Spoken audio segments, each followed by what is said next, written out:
Today we're going to hear a story full of horror. It's that typical mystery, that typical alternate reality game that drives you crazy to find out how the story ends. The plot involves an ordinary player and his best friend who were living a normal life in a random Minecraft world. However, during the gameplay, bugs start to appear, an unknown figure watching them, changes in the map, more changes in the map, journals, controlling entities, a matrix of several other worlds, and a lot of mystery. All of this was documented on a mysterious channel right here on YouTube in the form of a puzzle where we get to witness this bizarre story. What would you do if your own world, your home, and even yourself were part of a big experiment? Kunai has already made progress on this alternate reality game. Grab your popcorn and let's dive in.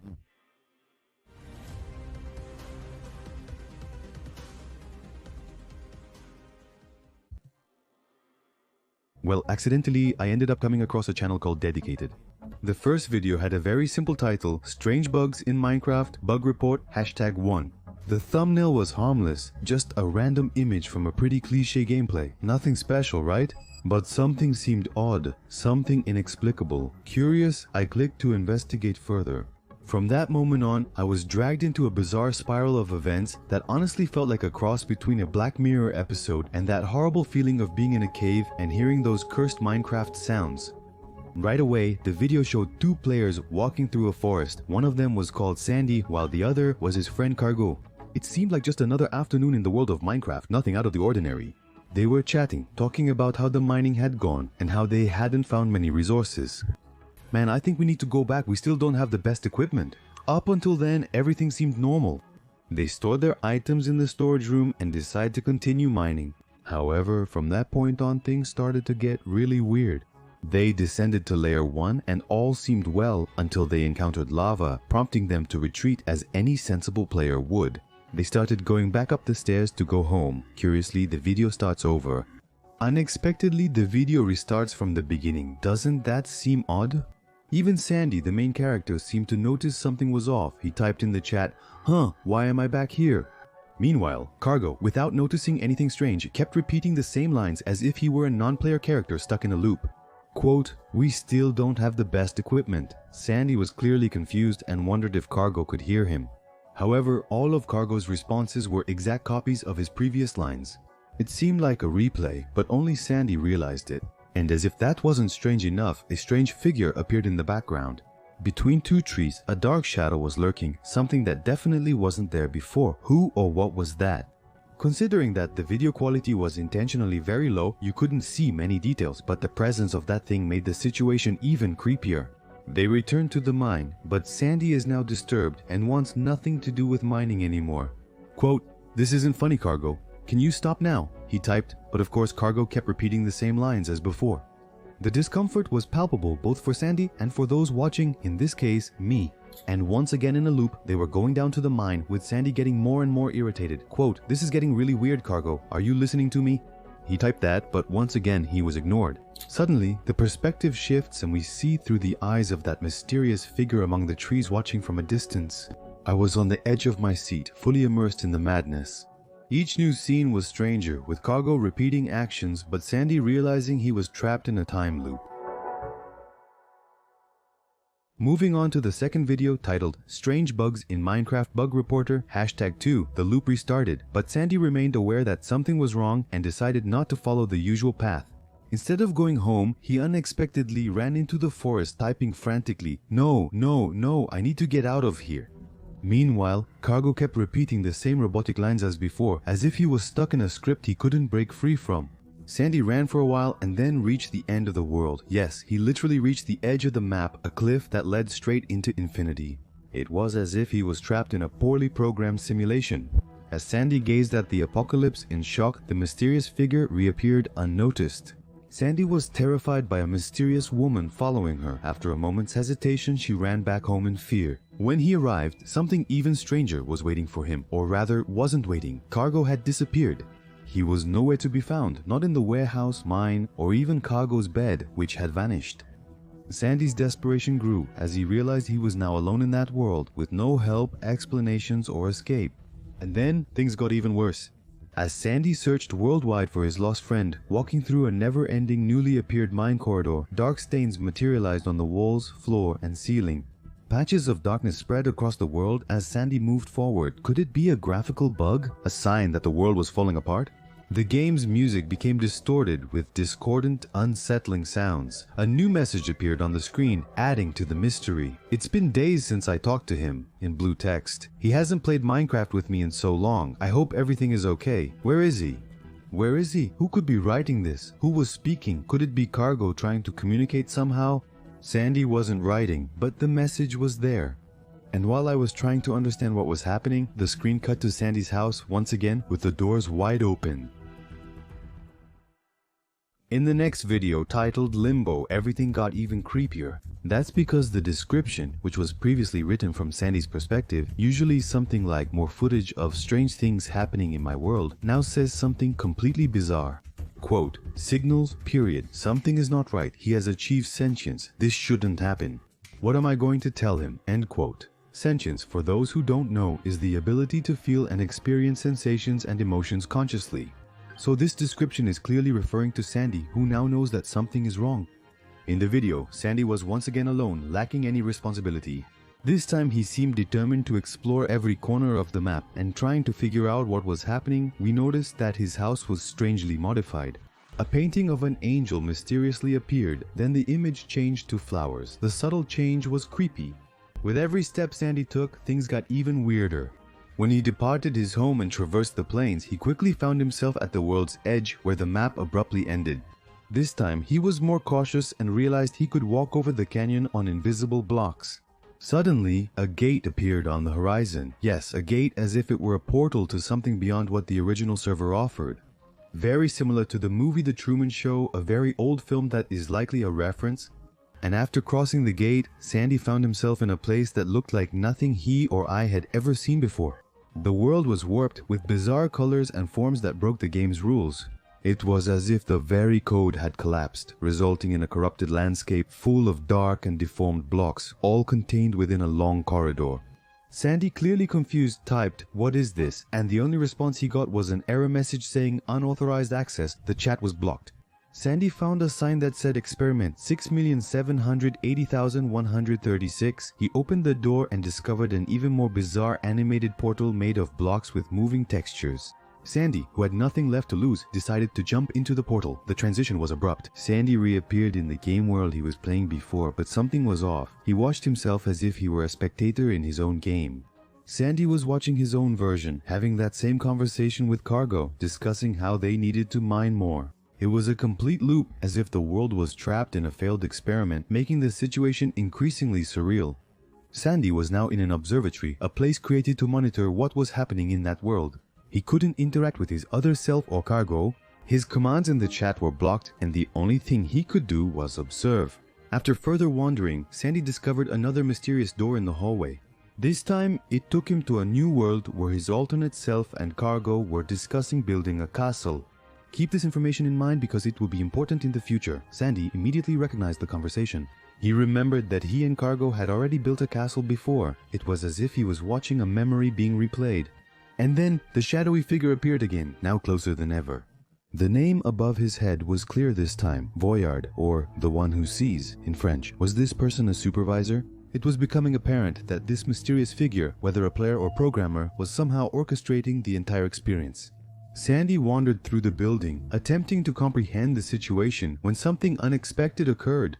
Sandy found herself in a world of corruption with a sky of bizarre geometric shapes and a ground riddled with giant holes.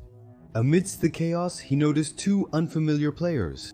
They were building a house as if everything was normal, but when they looked up, they noticed Sandy floating above their heads. "Who is that guy?" one of them asked. "Is he flying over our house?" When they realized they couldn't make sense of it, the players simply ignored the situation and continued with their normal activities. Suddenly, a glitch sound took over the screen and Sandy found himself in front of another door again. However, this one was different. Above it was written unstable. What does that word mean? Could this be Sandy's original world? He jumped into the portal without hesitation, arriving in a silent dark world devoid of other players, confirming it was the original world he had left. Pretty much everything was wrong. The place seemed familiar, but completely corrupted. He realized he had made a mistake and immediately tried to go back, but the button that used to take him back to the corridors didn't work anymore. He was trapped there, alone. And then darkness began to take over the screen and the video ended with one last image, the path to Sandy's house, but without the house. At the end of the video, a message appears in the chat from someone named Ezek04. It simply said, "Who was that? Another supervisor? Another employee behind the simulation?" That's what the name suggested at least. The next video was titled Meeting, and the description said the following: "Somehow he managed to get out of his own world. I need to talk to him." Sandy then starts back in the world, and again alone, but now he knows about the portal at the end of the world that leads to the corridors and goes straight there. However, the portal vanished. Frightened, Sandy keeps running until eventually he's transported to that same world with the distorted sky where he saw two other players, but this time he's able to communicate through the chat. Neither of them remember seeing him before, even though they clearly noticed when he flew over them. And acting as if everything is normal, the players offer some resources to Sandy. When he opens one of the chests, the screen flashes and strange sounds start as if something very wrong has been triggered. Sandy runs back outside. Suddenly, another chat message appears from someone named Ezekiel03. The conversation goes as follows. "Sandy, who are you?" "Sandy, stop. Regardless of your signals, you're going too far. I don't know how I ended up in this situation. Listen."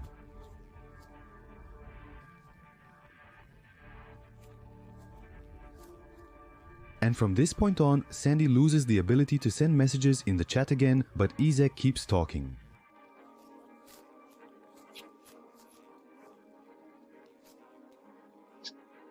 A message already appears suggesting that Ezekiel03 went to the limbo. It's at this point that we find out that the limbo is exactly that dark dimension with the doors and portals. We find this out because out of nowhere, the perspective changes and we start seeing things from Ezekiel3's point of view. He visits Sandy's unstable original world and begins a conversation with Ezekiel7. In the conversation, they basically say that it's wiser to close off access to that world so that, quote, "this doesn't reach Sandy," unquote, and it's not clear what this is. Anyway, there's a third figure on the map, a so-called spectator, who stays still on the map, watching absolutely everything. Ezekiel3 says that the spectator seems to be working fine, but that even so, they should close the world through a command. Ezekiel7 explains that if they needed to enter again, they could do it using another command or through the limbo itself. Ezekiel03 then says something odd, that I can use the terminal if I need to check something about the world. At that point, my theory was that the terminal was like a network of cameras that monitored all the experiments. The cameras were actually the viewers. But we don't have the exact answer, and before the video ends, Ezek07 says a very enigmatic phrase about Sandy, quote, "her memories were erased." The video concludes with a distorted, darker image of the house and its inhabitants. And now, the title of the next video was Un Voyeur, which in French means sender, or the one who sends. From now on, almost all the titles will be in French. I noticed something really creepy in the description before I even started watching. In it, there were 16 numbers in a row with some kind of code. This made it very clear that if I wanted to understand more about the simulation our dear Sandy is in, I would have to pay attention to the smallest details. The video starts from Ezekiel Nova's perspective. And you can notice this because Ezekiel 3's perspective had level 3 experience on the toolbar and this one has level 9. That's right, Selbit. Get ready because A-Mine also solves puzzles. He begins the video at what appears to be the world's bottom, the lowest point, heading towards a different corridor filled with rooms distinct from the limbo. And he enters a room full of numbered chests and opens number 9, which makes me think they're lockers, like those at school. He grabs a file and goes to a room also with the number 9 where there's a computer. He starts chatting on the PC, but we only see his lines. He's getting involved where he shouldn't again. He was found in world the 1,296,512,518,900. He found out about the true house. He knows too much now. We closed it, but he found a way in. We're not sure how to stop him. You might have to intervene. Can't you just watch what's happening? Hello? And the conversation ends. And alright, without the second part of the dialogue, it's a bit hard to figure out all the answers, but it's easy to understand that Ezek Nove is describing what just happened to Sandy.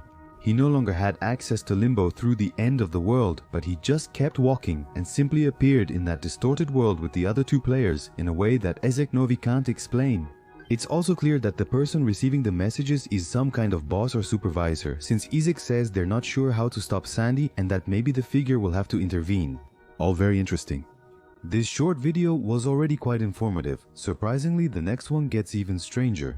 In it, Sandy starts in the normal world, but types in the chat that command that EZ07 gave to EZ03 in case he needed to return to the stable world they had decided to close. It's never clear how Sandy found out about this command. Actually, the more time goes by, the more I'm sure that Sandy himself knows a lot of things that we don't know. He uses the command arriving in the stable world. From here, I recommend sitting down as things will intensify significantly. He enters the house, which is now empty, lacking a bed, crafting table, and painting. He goes down the stairs where the storage room used to be, but this time he finds a door. He discovers a previously non-existent bunker room. Inside, he explores and finds a bedroom with a bed and chest. In the chest, he finds 4 books labeled June, July, August, and September, like diaries. And spoiler alert, they really are. All of them were written by someone named Mathieu. The first one, from the month of June, is basically a vent about how Mathieu misses playing Minecraft multiplayer and ends with him saying that he invited someone named Andrew to play. He closes the first book and types something bizarre, feeling an uncanny sense of familiarity. In July's book, Mathieu notes being slightly ill for 2 days but still playing a lot. He also mentions discovering a strange creature in the game for the first time. He also mentions that another guy, someone named Thomas, has now entered the world and that together, the 3 of them decided to build a castle. Sounds familiar, right? And this already connects directly with that world he observed, where he and Kago mentioned that they wanted to build a castle. This confirms that Sandy is one of the 3. I would guess Andrew, because the nickname for that name is Andy, which would make sense with his name, but it doesn't end there. Actually, things get much worse. He says, still in Julio's book, that his other 2 friends also started to get kind of sick. He ends the book by describing the creature, which they saw one more time, and says that it had a 3 on its head. Yeah, it's very likely the Ezekiel 03. And in the August book, he says he realized that the disease only affects teenagers, and that he believes it's being transmitted through Minecraft itself. In the last book, the September one, he says he thinks he might die the next day, and right after that, he starts to go crazy and write nonsense. The last page ends with a chilling message, quote, "I'm part of this now, I belong to this now." This was decided from the start. Sandy, in desperation, puts away the books and turns around. And there he finds the last person he expected to find, his friend Cargo, and the conversation goes like this. "Hey, Cargo, I was looking for you. You're acting weird. I don't think we should be here. What's going on?" The music swells and distorts as Cargo responds, "Can we go back, please?" And then Sandy realizes, no, you're not Cargo, and starts running desperately. Cargo keeps chasing after him, begging him to stop, but Sandy keeps running away. He goes to the mine, while from those stairs Cargo says something bizarre. "Are you going to regret this moment? Are you always going to be the mistake known for destroying everything?" It becomes clear that either that wasn't really Cargo, or if it was, he was always part of the simulation. And that would make a lot of sense considering that Executor 3 talked to Sandy about him. "Sandy, your friend isn't returning and never even played with you." The next video is titled Receptor, derived from the French receptor or recipient. The title made even more sense when I watched it. The video showed the perspective of an unknown architect who begins chatting on their computer. Only his lines are available, and it quickly becomes clear who he was talking to. Quote, "Go ahead, unbelievable. Honestly, I'm disappointed with all of you. All you had to do was shut down the world, but you didn't. Listen, you have 63 coworkers. You guys are the ones who need to handle this. You're on your own." But now, if we go back to the previous video and play dialogue 2x9 simultaneously with this one, we get the whole conversation. Let's see. He's getting involved where? He shouldn't again. Go ahead. He was found in the hashtag world 12,965,125,189. He found out about the true house. He knows a lot now. Unbelievable. Honestly, I'm disappointed in all of you. All you had to do was close the world, but you didn't close it. We closed it, but he found a way in. We're unsure how to measure him. It's possible that you may have to intervene. Listen, you have 63 work spoons. You need to figure this out. You're on your own. You can't just watch what's happening. Hello? The short video provides significant information. It suggests there are likely 63 execs, and the description is highly relevant, containing multiple sentences describing symptoms similar to those Mathieu mentioned in the diary. Moreover, there are exactly 16 words, using the 16-number code from the other video's description, with each number indicating the respective sentence's letter. We found body without soul. And, well, we discovered a different perspective, that of someone called Architect. He's not just a random guy, but the mastermind behind creating these worlds and the whole concept of the loops. Next, we move on to the video Défiant, which means the challenger in French. In it, the narrative moves again to Exec Nove and desperately tries to block the worlds accessed by Sandy. In the terminal, a hub for all the worlds, Exeknov enters a code and accesses a list of players represented by colored icons. Interestingly, each color represents an ability. While most players are marked with gray icons indicating an empty existence, two other players who also interacted with Sandy in the last video were categorized as thinking minds, in this case Xiphoid and Serenimist. This list of abilities reveals a hidden projection in the system where players can evolve from simple NPCs to a thinking mind and finally achieve sentience, just like Sandy. In the comments between Zeg0, Nov, and other Zeks, Sandy is viewed as an anomaly. Zeg0 Nova repeatedly tries to isolate Sandy and stop his continued exploration. To do this, he blocks access to World 1919, also known as the Unstable World. This world is where Sandy found his real home and where his status changed to sentient, probably after finding diaries from someone named Matthew. Ezekiel 9's restriction was temporary, and he also has access to a list of global cameras. Yes, basically we found out that there are icons that are cameras programmed to monitor any player who reaches levels of thought like Sandy. However, Ezekiel 9 is not alone. Another Ezek identified as Ezek 13 questions whether the access block to World 1919 was really effective, mentioning that even with this restriction, Sandy and other players have found ways to continue their explorations. And with the presence of other thinking minds like Xiphoid and Serenimist, Sandy seems to be exerting an unprecedented influence, spreading his own ability to question and remember among other players. The interactions between Ezekiel 9 and Ezekiel 13 show their increasing worry about the thought contamination that risks undermining the Ezekiel's entire control structure over the player's universe. When Ezekiel 9 uses one of the cameras to observe Serenimist, one of the new thinking minds, we are surprised by an extremely long video clip with distorted audio showing the player staring at the camera.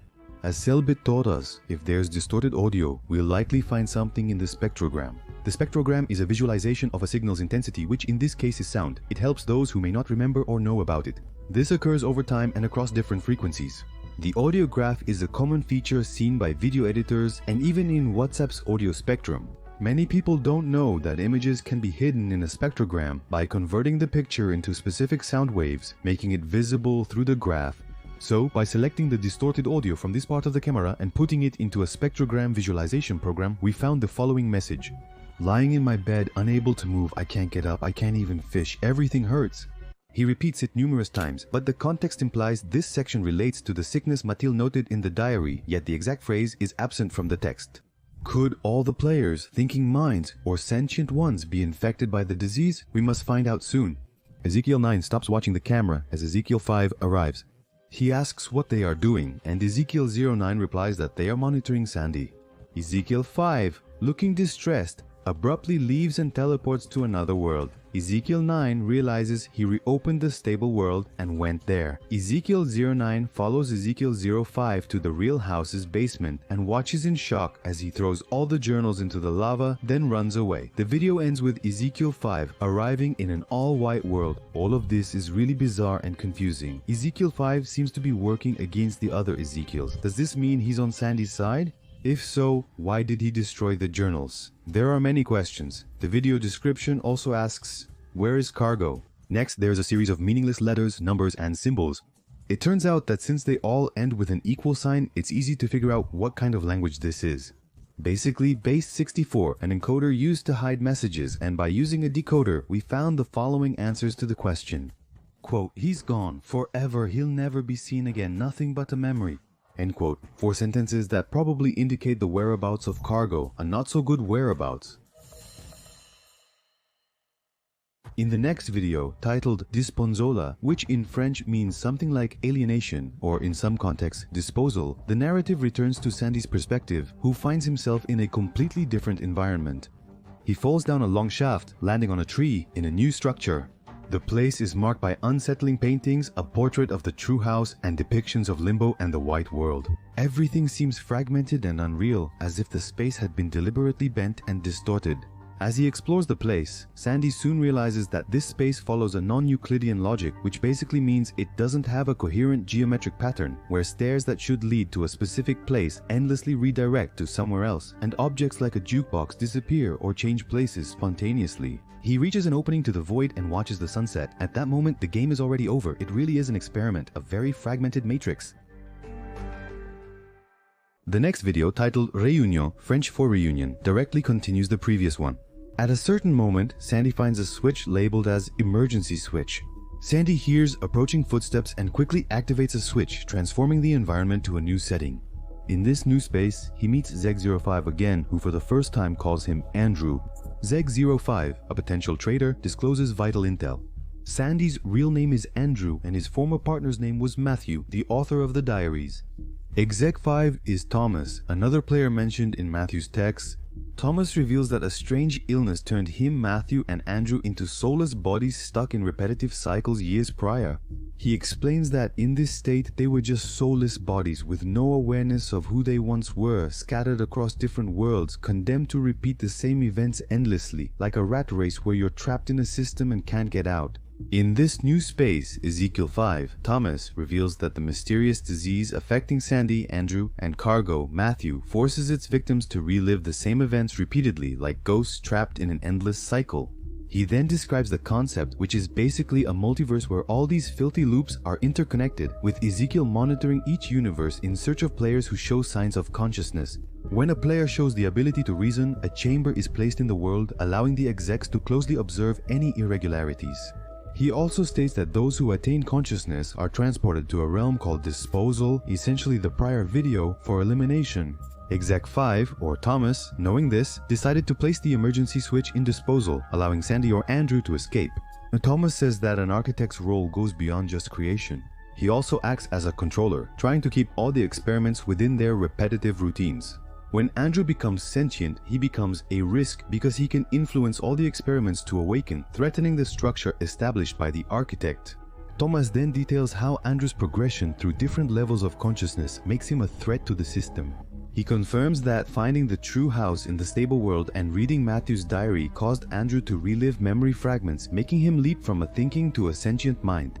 Thomas claims this unforeseen evolution is an anomaly that the architect and executives are now trying to contain at all costs. Alright, up to this point I found this twist pretty convincing, but why is the architect doing this? If it's the disease that forces the players to live in infinite loops, why would anyone deliberately want them to stay in those loops? Developing without science is undesirable. If Thomas was infected, why did he become an exec? Though the answers are imperfect, Thomas proceeds to give his friend further guidance. The plan is to send Andrew back to the initial loop, but set up the voyeur to receive the cargo consciousness. This way, both Matthew and Andrew can escape to the limbo, the long corridor connecting the rooms. Despite lacking answers about escaping the simulation, Andrew trusts Thomas and presses a button that sends him back to his initial loop. After pressing the button, Andrew realizes that his plan to escape by possessing someone has succeeded. He can now directly communicate with Matthew's position through one of the entities. The video ends with the pair planning their escape. However, the next video did not show the plan being executed as expected. Actually, the next video is completely different from what we're used to, since this time the sequence titled "A Message for You" is narrated from the architect's perspective. He says the following, quote, Hello, this is the architect speaking. I'm sure you know who I am, dear viewer. I strongly discourage you from continuing to watch the content on this YouTube channel. Everything you've seen so far is pure fiction. I don't know who's in charge of publishing all these videos, but I have no way to remove the content. This is not the truth about the multiverse concept. These videos are manipulated, and their only intention is to make you believe them, to make it seem like I'm the villain here. Keep that in mind if you really want to keep watching. Don't believe anything that's posted here. Goodbye. Honestly, this message completely breaks the fourth wall, but I admit it didn't really surprise me that much. I suspected there was more to the story than Thomas revealed. Now we have confirmation that we're only seeing one perspective. Despite this, I chose to continue the investigation due to a direct order. In the video description, in all caps, I found the message, "Keep watching," that raised another question. If the person posting the videos is really interfering, lying, and attacking the architect, why would they allow a video like this to be posted? A video attempting to discredit his posts? Only one way to know for sure. Dance slowly for the crew? No, keep watching. The next video, "We Need Help," goes back to the pair of friends we already know, but this time from the perspective of Cargo possessing the entity. They're already walking through the limbo, and Sandy leads the two of them to the corrupted world where he met Zyphoid and Serenimish for the first time. Serenimish, unaware of Zyphoid's whereabouts, agrees to return to the limbo with the pair. The video concludes at this point. Basically, that was the rescue plan, the escape plan in action. And the title of the next video is basically "Lifeless," which means without life, and it continues directly from where the other one left off. The trio discovers that Matthew's nick, formerly Voyeur, is now Cargo, the initial nick. Andrew leads the other two to the unstable world where he initially found the diaries. The real house is even stranger now, with some colorful and distorted blocks escaping from the structure. They search the basement for the diaries but find nothing, as Thomas as ZEG5 had previously burned them all. As they return to the ground floor, they encounter Thomas, who claims to have found a way to communicate with them under the guise of checking the world's data, but he has limited time. He admits to having burned the diaries, but doesn't say why. Right after, he says they need to go back to Limbo and jump into the void. Seeing their hesitation, he assures them that once they return, they can personally view the diaries. He teleports the three of them to the edge of the void without much explanation. They debate who should greet first. The video abruptly ends when Mathieu is pushed by an unknown person. In the next video, Abgrund, German for Abyss, Andrew, Mathieu, and Serenimish explore a new level of the concept world's multiverse. This time we're talking about the Abyss, where they ended up after Thomas's suggestion. This place is vast, dark, and distorted, as if it were an underground chamber where normal laws of space and time don't apply. The video description includes dark verses from a poem by Wilhelm Busch, a German poet, which suggest an inevitable sense of destruction, reinforcing the sinister tone of the scene. Andrew and Matthew walk through corridors and crumbling arches that appear on the verge of collapse. At one point, Matthew admits that the surroundings scare him, expressing his unease with the location. Andrew reassures his friend, insisting they should keep moving and will find a way out because Thomas wouldn't send them there just to die. In this bleak scene, they see something unsettling: Andrew's actual house, adrift in a dark void. In the next video, Loss of Control, the perspective shifts to a meeting involving the architect and other entities from the concept. At the meeting, the blue side included the creator, founder, and instigator, while the red side had the author, inventor, and originator. The architect arrives late and immediately faces criticism from his colleagues, who express dissatisfaction with his lack of control over the anomalies in their worlds. It's basically a meeting of all the universes to discuss each square world. During the conversation, Enxergador mentions that Sandy and other players were spotted in the Abyss by an exec known as Altcash or Exilado, and that they seem to be approaching a layer called Granzin, which is a German term meaning borders. In this video, I'm speaking choppy German, choppy French, mediocre English, and fluent Portuguese. So leave a like for the effort because I don't know the pronunciations, and if you're blonde, follow me on Instagram. But anyway. Another member in this meeting, the founder, points out that if these players move to the next level, they could reach a final layer that threatens the entire structure of the multiverse concept. The architect downplays the rest of the group's concern, saying that the Abyss is just a wasteland and that they wouldn't find anything there. The founder reveals that Sandy, also known as Andrew, has been separated from the group and is now in Gresham Shine, a term referring to borders. The architect promises to resolve the situation and leaves the meeting looking quite worried. In this video, we discover that the architect is not an absolute force in the concept multiverse, but answers to a council, which is heavily judged by his peers. The video continues after the meeting, returning to Andrew's perspective alone at the Grand Sunshine. It turns out that the Grand Sunshine is actually the real house floating in the dark, and without any further explanation, our protagonist appears inside it. He checks the basement, finds nothing, returns upstairs, and spots a castle floating in the darkness through the window. It's pretty much implied that this is the castle he and Cargo wanted to build, as mentioned in the previous video. He explores a bit until he finds a trapdoor that leads to a 1-block wide hole. He starts going down, and as he dives into the darkness, Andrew begins to question Thomas. Quote, "Where is it? Thomas, I thought you were helping me." End quote. In the next video, Answers, Matthew and Serenimish, now separated from Andrew, continue wandering through the Abyss when they encounter a mysterious figure, Ezek 111, with extremely pale skin and the number 111 marked in black. Ezek 111 starts a conversation with them. He explains that the Abyss is a layer for players showing signs of consciousness, stopping them from advancing to other concept multiverse areas. Turo even points out that this is exactly the exile who was mentioned at the meeting of the powerful. ZX111 reveals that Andrew probably advanced to Grimshansai, an extremely dangerous layer of the concept multiverse, accessed only through risky means. Zekis011 appears to observe everything impartially, almost as if curious about the players, unlike the hostility of other Zetex. He points out a safe wheel for Matil and Serenimish. By following a flat area and a series of towers, will they be able to access the central tower that will take them to the next layer? And finally, in the video Krenshaisai, after walking for a while, the duo finds the central tower and inside it a hole leading into the darkness. They look at each other, deciding it's the best option. They conclude there is no other choice. With that thought, the pair leaps into the endless darkness, concluding the video. The next video, titled Ezek Footage Confrontation, takes us back to Ezek Cinco's perspective. In his all-white world, Thomas transports himself to Limbo and meets the architect. Their intense conversation turns combative as Thomas accuses the architect of imprisoning his friends and cruelly manipulating them. The architect responds that Thomas was aware of the terms when he signed them, and this is the only clue we will have about how Thomas went from vessel to Ezek. My theory is that some of them get this opportunity from time to time, and maybe all 64 are actually former players. And during the discussion, Thomas mentions a mysterious figure referred to as She, someone who seems to have power over the architect and the other keepers, that group of red and blue figures we saw earlier in Out of Control. This confirms that the architect and other keepers, despite being in control, answer to higher forces. Provoked by Thomas, the architect loses his patience and threatens to finish him off. But Thomas ignores the threats and ends the argument by releasing himself from the limbo into the abyss where he sent his friends. In the following video, one of those days, an unexpected scene happens. On a rainy street, Andrew and Matthew casually discuss their lives, future plans, and upcoming transition to college. The exchange of words between them is natural, with no mention of the game or the events that happen inside the concept multiverse. In this dialogue, Matthew expresses his existential discomfort by questioning the purpose of life and what really matters in the end.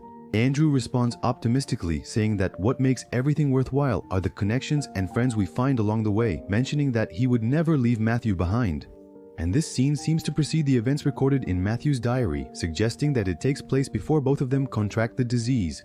And interestingly, the existence of this video raises questions about how the multiverse concept relates to the real world, hinting that Minecraft and the concept might just be an additional layer of an even broader reality. That's because, until now, the idea we had was that the soul and consciousness of real people were actually trapped inside Minecraft. But since the very reality that precedes the concept is in Minecraft, things might be much more complex. The channel description features a poem by Mattel that captures this existential crisis. Quote, doing, and doing without a reason, without awareness, without change, without end. Will we ever see the end of the tunnel, or will we just remain, watching life pass us by, feeling the wind on our faces, letting the rain fall on us like the grains of sand we are, placed by fate, where we will stay forever like a flower that never bloomed? And basically in this poem, he expresses a feeling of emptiness and monotony, which also connects with the role of Matthew as the first to succumb to the endless cycle and loops within the concept. This view suggests that Andrew's optimism, despite his infection, may have driven his progress in science and knowledge, while Matthew stayed trapped until freed by Andrew and Thomas. And finally, in the final video, Le Fleur, which means flowers in French, Matthew appears in the Grand Sunshine layer alone, even though he jumped together with the animistic being. He explores an area with structures from when he used to play with Andrew and Thomas. Suddenly, the perspective shifts to Thomas, who is in the abyss after jumping from the limbo. He meets Exeg 111 and in a tense conversation reveals his part in the collapse of the concept. He also goes to the border layer, which for him manifests as his own private world. A table and 2 chairs against a dark background. That's when he breaks the void and reveals that this border layer is actually a succession of compartmentalized dark rooms, probably different for each soul that passes through there. He enters Matthew's room, liberates a friend, and they leap onto the platform bridging the rooms, plunging further into the void. The narrative then focuses on Andrew beneath a pixelated aurora borealis in the night sky. Andrew walks through a field and finds a lone tree. Soon, Matthew and Thomas join him, reuniting the group for the first time since their separation. The reunion is cut short by the architect's sudden appearance. In the first direct confrontation between Andrew and the architect, he accuses the players of being anomalies and frauds that he must control and contain at any cost. Andrew in turn challenges the architect by questioning why he and the other execs control their destinies and prevent their freedom. Thomas, a former employee of the architect, discloses that the architect is merely a keeper following orders from a superior entity, indicating that he is just a part of a larger system. And not only that, but he's also an extremely disrespected piece in the system, since he's hated by his co-workers. Brutal, my friends, brutal. There's nothing left for Beta. As tension rises, Ander impresses the architect by reminding him that he's not a god and is bound by the same limitations as the players, frustrating the architect. And well, what it seems is that the fact that he knows he's not as important as he thinks pulled the architect out of the multiverse concept, and maybe that's the key to finishing off all the keepers. When the architect disappears, the players feel a mysterious presence and spot a figure next to the tree. Jacinthe, the ultimate person behind the concept, explains that she created it to preserve the consciousnesses affected by the disease, offering a safe refuge where their souls could survive, though trapped in repetitive loops. Jacinthe reveals that her goal was never to harm, but to protect these players and allow their consciousnesses to remain alive on some level. Jacinthe describes the tree and flower field as a representation of the concept multiverse, where each flower symbolizes a player. Even so, it doesn't take long before she herself admits that the system became dissonant and the very existence of concept brought up contradictions she hadn't foreseen. Andrew, unable to accept this reality, asks for a way to destroy concept, believing that if they can't be free, at least they could put an end to the suffering. Jacinthe, visibly shaken, says she can't do that and says goodbye, leaving the players with their choices. Andrew is the only one speaking at this moment. He repeats that keeping the souls active just so they live in endless loops is torture, and that they need to find a way to put an end to it. That way, they are finally determined to free all the players, deciding that the only way out would be to sacrifice themselves to end the concept multiverse. Andrew, or initially Sandy, states that he would rather end the loops and give rest to the souls of the players than allow them to remain trapped in an endless existence. Matthew and Thomas try to discourage him, not due to disagreement, but to keep the trio together. However, he stands firm, convinced that this is the only way to grant freedom to everyone. In the final scene, Andrew finally makes his sacrifice. When he disappears, the concept multiverse begins to collapse. The flower field destabilizes as Matthew and Thomas observe the sky brightening and fracturing while their surroundings crumble. As the multiverse collapses, the screen turns dark and a final message appears in the description. Quote, maybe things just need to come to an end. Sometimes it's almost essential for growth despite the loss. Each person has a destiny discovered at different times. Although some may try to impose their vision of your destiny on you, in the end, it's only your own that prevails. Life can be tough, and losing a loved one is incredibly painful. We see this happen frequently, hoping for the best in the end. Thus concludes The Decade. But what does this whole story mean in the end? Well, I think that depends. For me, The Decade is a reflection on the brevity of life and the fleeting nature of everything that exists. In the end, the following reflection remains. If you had to live your life now forever in a loop, repeating the same things, knowing it would never end, would you find that pleasant? Would it really have any fun, or after a while, would it just be torture? That's the final conclusion. Quote, things are only beautiful because they end. End quote, absolute cinema. At this moment, Andrew, Thomas and all the others are peeing in the concept multiverse while kissing each other on the mouth.